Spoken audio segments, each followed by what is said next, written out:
Hozir men sizlarga o'zimni har doim ishlatib boradigan beton kremimni retsepti bilan bo'lishmoqchiman. Buning uchun bizga kerak bo'ladi shokoladimiz 1 kilo, belgiyskiymi, glazurmi xohlagan shokoladlarni ishlatsanglar bo'ladi va xona haroratida turgan yumshoq saryog'imiz. Saryog'ni ham xohlaganlarni ishlatsanglar bo'ladi. Endi kremimizni tayyorlaymiz. Buning uchun ikkala massani birlashtirib olamiz.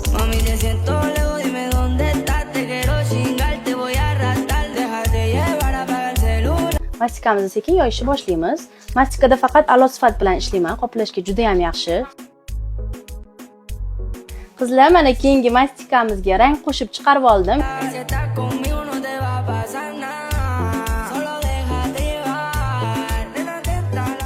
Hozir men sizlarga o'zimni har doim ishlatib boradigan beton kremimni retsepti bilan bo'lishmoqchiman.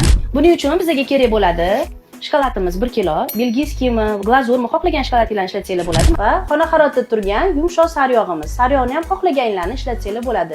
Endi kremimizni tayyorlaymiz. Buning uchun ikkala massani birlashtirib olamiz.